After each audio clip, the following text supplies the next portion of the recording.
Elle est juste là pour remplir les quotas féminins. Les mots fendirent l'air humide de la tente des opérations comme une lame. Le capitaine Derek Vaughan ne baissa même pas la voix. Il le dit devant toute l'unité, les yeux fixés sur la lieutenant Ava Ramirez, comme pour la mettre au défi de répondre. Ava ne le fit pas. Elle garda un visage impassible, une posture droite, le regard fixé sur la carte d'état-major épinglée au mur. Mais à l'intérieur, quelque chose s'enflamma. Vif, silencieux et brûlant. Ce n'était pas nouveau. Elle l'avait déjà entendu, sous différentes formes, de différentes bouches. Elle est trop petite. Elle est trop fragile. Elle est là parce qu'ils ont besoin de diversité. Le ton était toujours le même, méprisant, suffisant, certain. Ce qui était nouveau, c'est qu'il le disait à voix haute maintenant, avec l'odeur de la cordite qui flottait encore après l'exercice de tir du matin. Ils étaient stationnés dans une base opérationnelle, avancés quelque part le long de la frontière, à des jours de toute vie civile. Les tensions étaient vives, les esprits encore plus échauffés. L'unité avait été mise en alerte. Les renseignements suggéraient qu'une faction rebelle avait posé plusieurs engins explosifs dans les villages voisins. L'équipe de déminage était débordée. Chaque soldat ici avait une formation en démolition, mais Ava, fraîchement sortie de l'école du génie, était la seule de moins de 30 ans à posséder une certification EOD, neutralisation des explosifs et munitions, avancée. Et pourtant, à la fin du briefing, ce fut l'équipe de Vaughan, et non la sienne, qui se vit confier la mission principale. On lui dit qu'elle serait en attente. En attente signifiait « reste à l'écart ». Vaughan eut un sourire narquois en passant devant elle, marmonnant quelque chose sur les vrais soldats entre ses dents. Elle pensa aux mois d'entraînement qui avaient sculpté la douceur de ses muscles, aux nuits passées à étudier des schémas de bombes sous des néons vacillants, aux innombrables exercices jusqu'à ce que ses doigts puissent tracer le chemin d'un cordeau détonnant dans le noir. Elle pensa à son père qui avait passé sa vie dans l'armée et lui avait dit, le jour de son engagement, que le respect viendrait lentement, mais sûrement si seulement elle faisait le travail. Cet après-midi-là, l'appel arriva. Un village à 5 clics de là. Engin repéré sous l'étal du marché central. Le marché était fermé pour la journée, mais des enfants y couraient souvent après les heures d'ouverture. L'équipe de Vaughan s'équipa. On dit à Ava de surveiller les communications. Elle regarda leur convoi disparaître à l'horizon poussiéreux, les mains agrippées au bord de la table. 30 minutes plus tard, la radio crépita, laissant entendre la voix de Vaughan. Il semblait tendu. « On a l'engin en visuel, câblage complexe. Le minuteur est réglé sur 47 minutes. Demandons soutien supplémentaire. » Il y eut une pause, puis une autre voix, celle du commandement de l'équipe de déminage, répondit « Il nous faut 10 minutes pour y amener notre équipe. Maintenez la position. Ne tentez pas le désamorçage. » Ava pouvait entendre le bruit de fond sur le canal de Vaughan. Des cris, le son de métal qui bouge, un chien qui aboie au loin. Et puis, de manière inattendue, la voix de Vaughan à nouveau, plus basse cette fois, s'adressant à quelqu'un à côté de lui. « On n'a pas 10 minutes. » Son pouls s'accéléra. Elle ne réfléchit pas. Elle attrapa son kit, enfila son gilet et se retrouva au volant avant même que l'opérateur radio ait fini de lui demander où elle allait. Le trajet fut un flou. Virage serré, projection de gravier, le vrombissement du moteur vibrant à travers ses os. Quand elle arriva, Vaughan la regarda comme si elle était la dernière personne qu'il voulait voir. « Qu'est-ce que vous faites ici ?» aboya-t-il. Elle l'ignora, s'accroupissant à côté de l'engin rudimentaire, boîtier métallique, fil slash, minuteur improvisé dont le compte à rebours affichait 45 secondes. « L'équipe de déminage a dit 10 minutes, dit quelqu'un. Elle ne leva pas les yeux. « Je le ferai en 45 secondes, murmura-t-elle. Et puis elle se mit au travail. « N'y touchez pas, Ramirez. » Le cri de Vaughan déchira l'air, mais Ava ne scia même pas. Le monde autour d'elle s'était réduit à un tunnel étroit et silencieux. Juste elle, la bombe, le faible tic-tac du minuteur et la forme des fils sous ses doigts. Elle enfila ses gants, sa respiration lente et régulière, faisant abstraction des voix qui l'entouraient. Elle n'avait pas besoin de permission, elle avait besoin de précision. L'engin était brouillon, de fabrication artisanale, mais avec une ingéniosité cruelle qui le rendait imprévisible. 2 détonateurs, un vrai et un leurre. 4 fils tressés ensemble, masquant la connexion critique. Elle reconnut la signature. Quelqu'un qui avait étudié les conceptions de qualité militaire, puis y avait ajouté une dose de chaos. Le minuteur atteignit 38 secondes. La sueur traça une ligne sur sa tempe. Elle sentait la présence de Vaughn planer juste au-dessus de son épaule, irradiant une méfiance semblable à de la chaleur. Il marmonna « Vous allez tous nous faire tuer ». Elle pensa à l'exercice d'entraînement à Fort Bragg où elle avait été associée à un instructeur méprisant qui l'appelait « princesse » jusqu'à ce qu'elle démantèle son engin de test en un temps record. Elle se souvint de la façon dont son sourire narquois s'était effacé lorsqu'elle lui avait tendu l'enveloppe inerte. Ce souvenir affermit ses mains maintenant. 29 secondes. Elle recula le boîtier, cherchant la source d'alimentation. La LED rouge de l'horloge clignotait, dans l'ombre. Elle trouva le fil principal, fin, couvert de poussière, et le suivit jusqu'au mécanisme de déclenchement. Une mauvaise coupe et le détonateur secondaire se déclencherait. Elle expira. Vaughn s'accroupit plus près. « Ramirez, je vous ordonne de reculer. »« Alors, passez-moi en cour martiale plus tard, » chuchota-t-elle sans lever les yeux. Elle mit la pince en place. 20 secondes. Elle sectionna le premier fil. Le minuteur se figea une fraction de seconde, puis reprit, plus vite maintenant, les chiffres sautant de manière irrégulière. L'estomac d'Eva se noua. Celui qui avait construit ça savait comment faire suer un technicien. 15 secondes. Elle alla plus loin, le bras coincé contre le boîtier métallique, les doigts frôlant le second détonateur. Il était relié à un capteur de vibration. Un pas trop lourd pouvait le déclencher. « Tout le monde en arrière !» siffla-t-elle.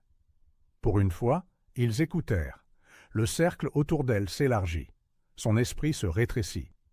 13 secondes. Elle incline de nouveau sa pince, sentit la bonne tension sur le fil. 10 secondes. L'air sentait la poussière et la vieille huile. Elle coupa. Silence. Le minuteur se figea à 7 secondes. Pas de clic, pas d'explosion. Juste l'inspiration brusque de tous ceux qui l'entouraient. Elle retira ses mains, posa doucement l'engin inerte sur le sol et s'assit sur ses talons. Pendant un instant, personne ne parla. Puis, l'un des plus jeunes soldats marmonna. « Putain de... » avant que Vaughn ne le coupe. « On nous avait dit d'attendre. » C'était imprudent, mais sa voix n'avait plus le même tranchant. Si quoi que ce soit, elle portait quelque chose qui ressemblait presque à de la réticence. Eva ne répondit pas. Elle se leva, essuya la sueur de son front, et passa devant lui en direction du Humvee. L'adrénaline s'estompait, lui laissant l'écho de ses propres battements de cœur. Sur le chemin du retour, la radio grésilla avec une mise à jour. Il y avait 2 autres engins dans le village, l'un caché dans une maison abandonnée et un autre près de l'école. L'équipe de déminage avait encore besoin de temps. L'équipe de Vaughn reçut l'ordre de sécuriser le périmètre jusqu'à l'arrivée des secours. Eva savait ce que cela signifiait, une autre attente, une autre épreuve de patience qu'elle n'avait pas. Elle regarda les rues poussiéreuses, les volets fermés et les ruelles vides. Quelque part là-dehors, une horloge tournait à nouveau. Elle sentit le regard de Vaughn sur elle depuis le siège passager. « Vous vous prenez pour une héroïne ?» demanda-t-il doucement. « Non, dit-elle. Je pense que je sais comment finir le travail. » La maison abandonnée se trouvait à l'extrémité du village, son toit à moitié effondré par des années de négligence. De l'extérieur, elle semblait inoffensive, juste une autre victime du temps et des intempéries. Mais la tension, dans la mâchoire de Vaughn, indiquait à Eva le contraire. Son équipe avait trouvé un engin à l'intérieur, enterré sous des meubles cassés et de la poussière de plâtre. Le minuteur avait été brisé, le boîtier cabossé, mais elle savait que cela ne le rendait pas sûr. Au contraire, cela le rendait pire. Les hommes de Vaughn formèrent un périmètre. Eva passa devant eux, balayant la pièce du regard. Le sol craqua sous ses bottes. Ses narines captèrent la faible odeur de résidus chimiques. Faible, mais indubitable. Quiconque avait posé ça n'était pas pressé. C'était délibéré. Vaughn se tenait à l'entrée, les bras croisés. « On sécurise jusqu'à l'arrivée de l'équipe de déminage. Ce sont les ordres. » « Et si celui-ci a un système de sécurité lié à l'autre engin, rétorqua-t-elle. S'il est truqué pour exploser quand le premier est trouvé, on n'a pas le luxe d'attendre. » Ses yeux se plissèrent. « Si vous avez tort, on meurt tous. » Elle le regarda fixement.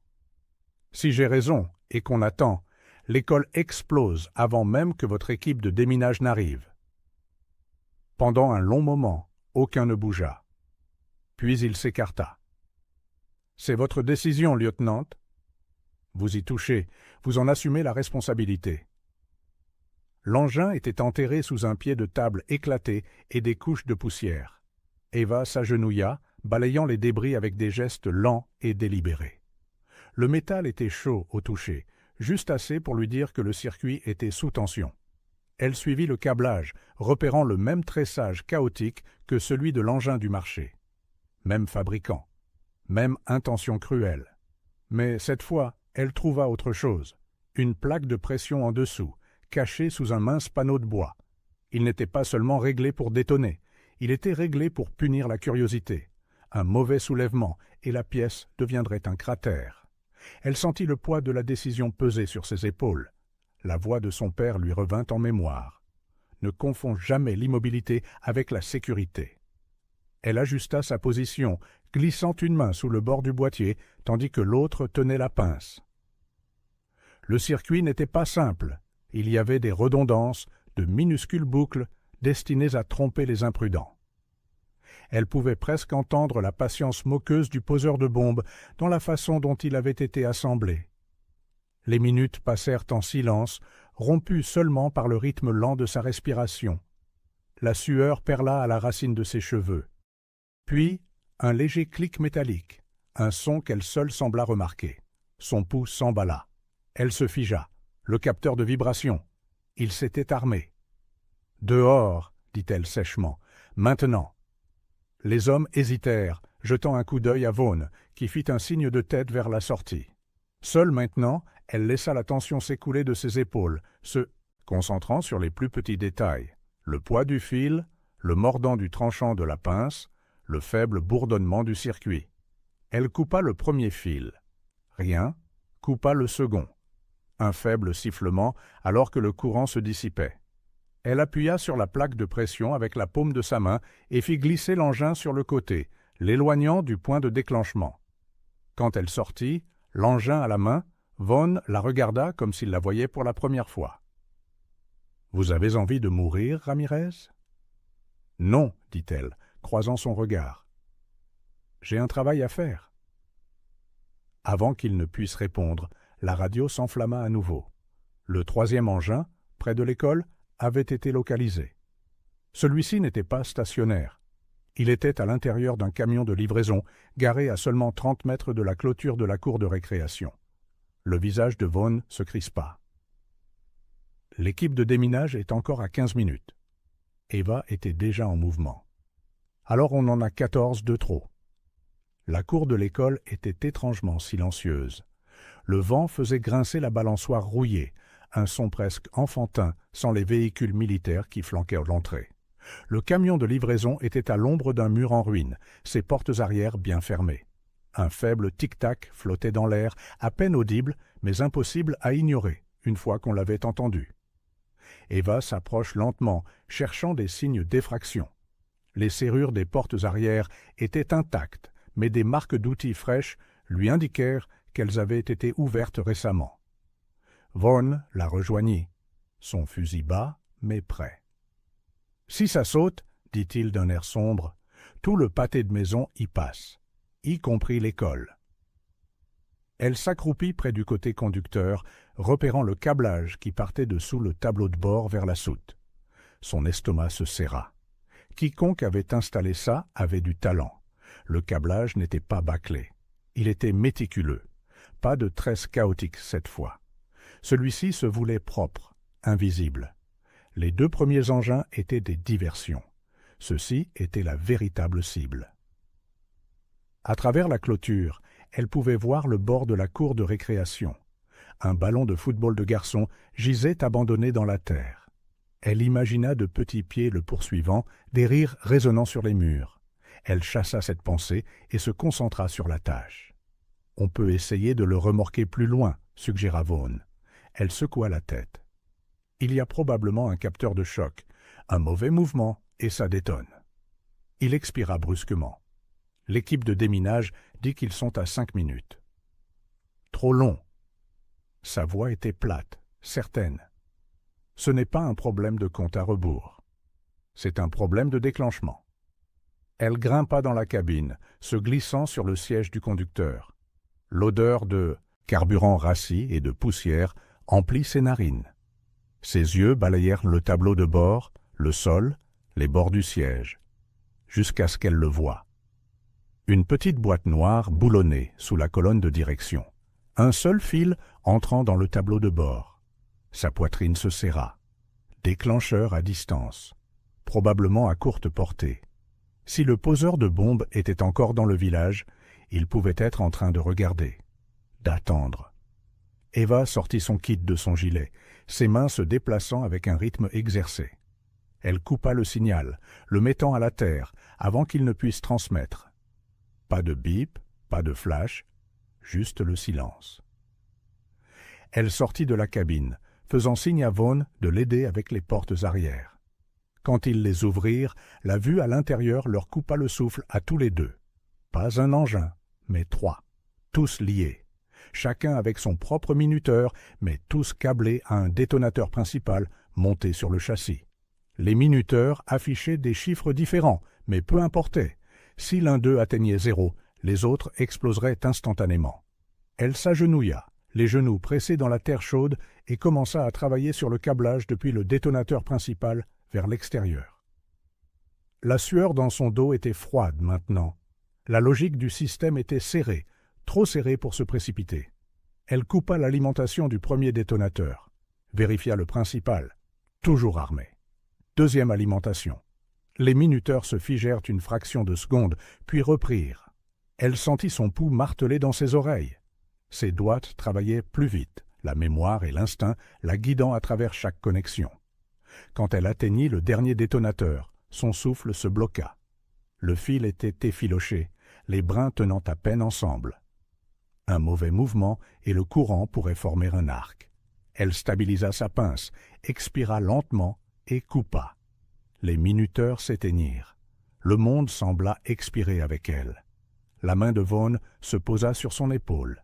« Ramirez, vous venez de sauver tout ce foutu village. » Sa voix portait quelque chose qu'elle n'avait jamais entendu auparavant. Du respect, sans hésitation. Avant qu'elle ne puisse répondre, une silhouette apparut au bout de la rue. Un homme en civil, qui les observait. Quand ses yeux croisèrent les siens, il se retourna et courut.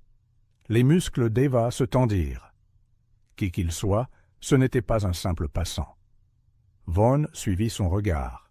« Vous pensez que c'est notre poseur de bombes ?»« Je pense qu'il vient de faire une erreur, » dit-elle en se levant.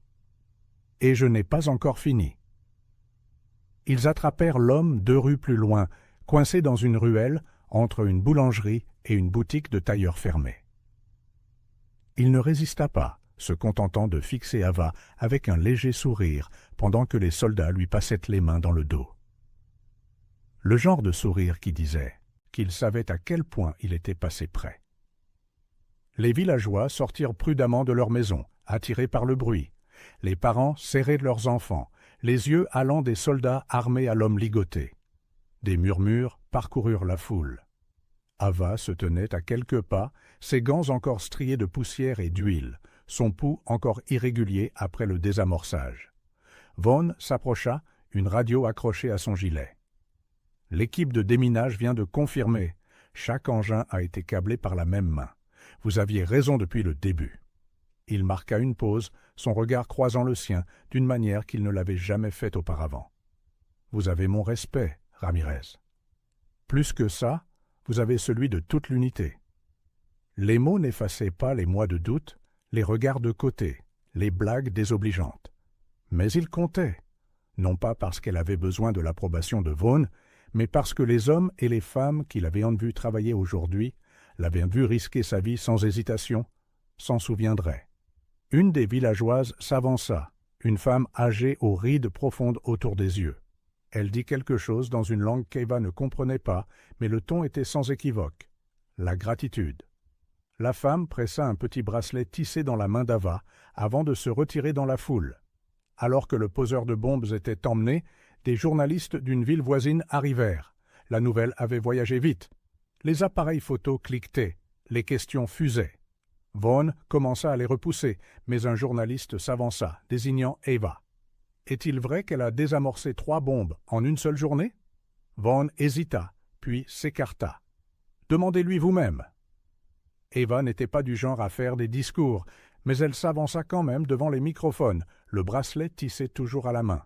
« Je n'ai pas fait ça seule, commença-t-elle, la voix ferme. Nous avions une équipe qui a maintenu le périmètre, évacué les civils et est restée concentrée sous la pression. Mais... » Elle jeta un coup d'œil vers le poseur de bombes, maintenant chargé dans un véhicule. Il y aura toujours des gens qui pensent que la peur est plus forte que le courage. Aujourd'hui, nous leur avons prouvé le contraire. Les flashs des appareils photo crépitèrent. Quelque part dans la foule, quelqu'un commença à applaudir. Le son se propagea, hésitant d'abord, puis plus fort. Des soldats, des villageois, même Vaughn, son applaudissement délibéré, sans hâte, mais réel. Cette nuit-là, de retour à la base, Eva était assise devant les baraquements, l'air frais du désert sur sa peau. Vaughn la rejoignit, les mains dans les poches. « Vous savez, dit-il, le premier jour où vous êtes arrivé, je pensais que vous étiez juste là pour remplir un quota. » Elle ne le regarda pas. « Je sais. J'avais tort. » Elle laissa le silence s'étirer entre eux. Puis, doucement, « Vous n'étiez pas le seul. » Il hocha brièvement la tête, puis la laissa seule avec les étoiles. Eva tourna le bracelet entre ses doigts, sentant le tissage rugueux, le poids de ce qu'il signifiait. Elle ne s'était pas engagée dans l'armée pour prouver quoi que ce soit à qui que ce soit. Du moins, pas au début. Mais aujourd'hui, quelque chose avait changé. Elle leur avait montré à tous, dans le seul langage qui comptait ici, la compétence sous le feu. Elle pensa de nouveau à son père, à la façon dont il lui avait dit que le respect vient lentement, mais sûrement si l'on fait le travail.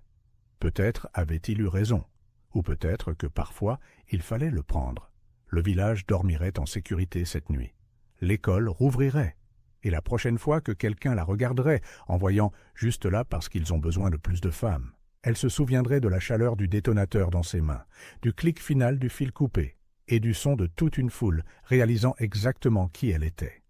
Et elle penserait, « Maintenant, ils savent tous qui je suis. »